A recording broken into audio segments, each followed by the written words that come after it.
Hi everyone, good evening, good morning, good afternoon, depending on your location.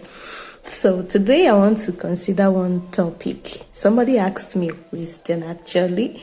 This is the question. The person dropped it in my comments. I went live few days ago. I think that was yesterday. So somebody asked that question. So I thought it wise to share. Normally, I didn't want to share anything regarding marriage for now because presently on my YouTube channel, I'm just considering things on relationship, mostly for the singles. And then I believe to be taking it step by step from there. But since the question was asked, and I know there is a reason for asking that question, so I decided to give an answer to it. So, with my little knowledge, some people believe actually that if you have not stayed for decades in marriage, you don't have rights to talk about marriage. So that's why I've not been, putting so much energy. Because I understand also that experience is the best teacher. So what I can rightly say is to keep your home from falling apart, number one thing is you can't keep your home without Christ. There is no home that can stand without Christ being involved. That's just number one thing. So if you know the place to position God in your home, you will really, do yourself a great favor. And the best position to position God in your home is He being the head. I understand that your husband is the head, the way we believe, but Christ is still the head of the head. Okay?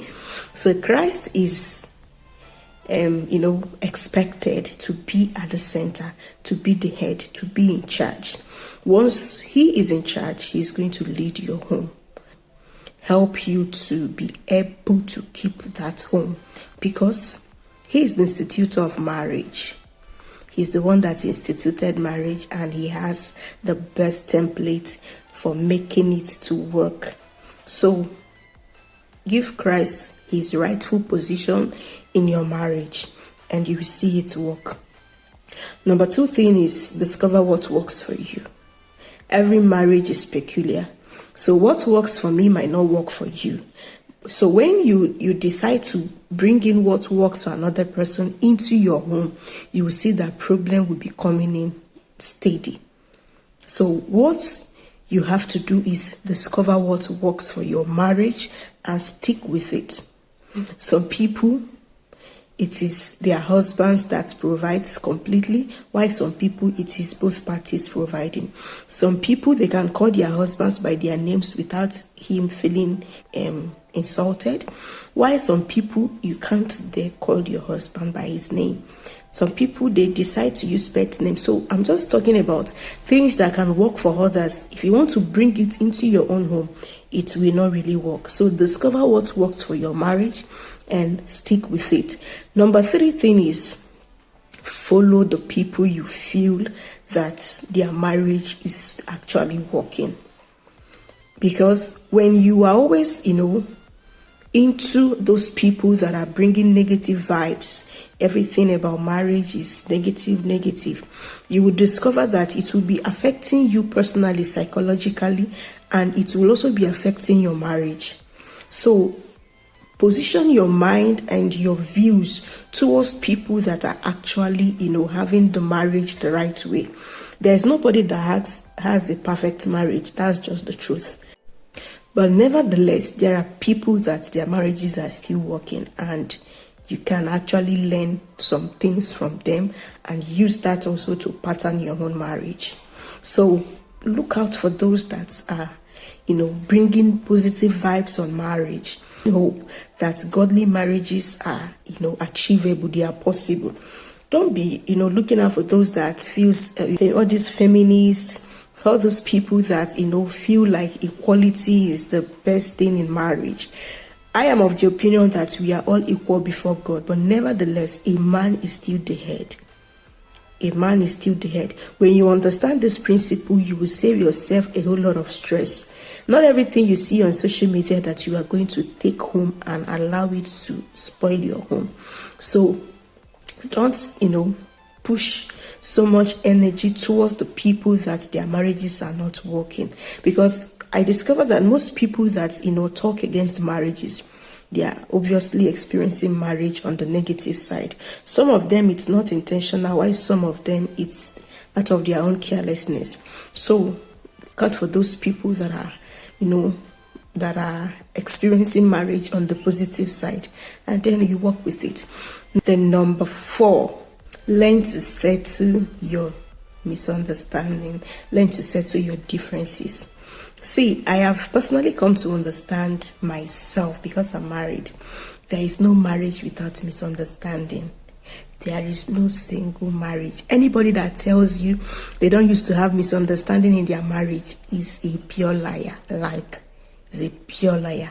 So, misunderstandings will definitely come in your marriage, but then learn how to, settle it.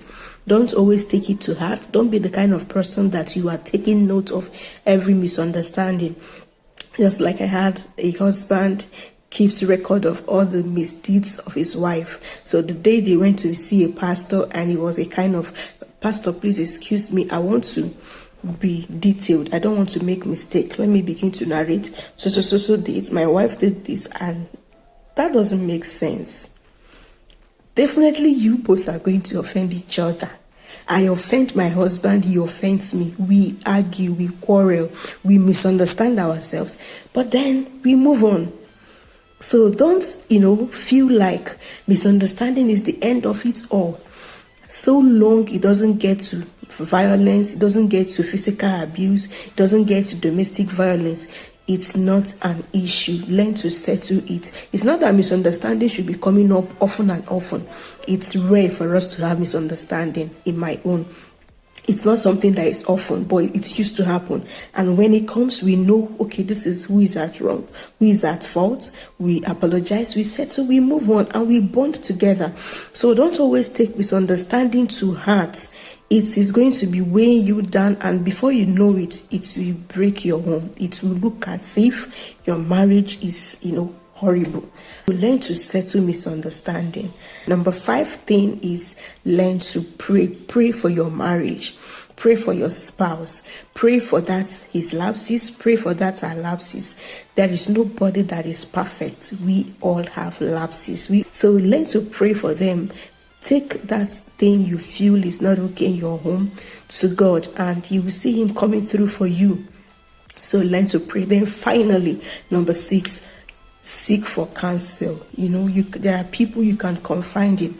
It's not that it's everybody you should carry your family problem to, but search out, pray, then open up and see how help can come for you. People they cancel, even based on their own personal experience. So seek for counsel, and definitely you will see your marriage working again.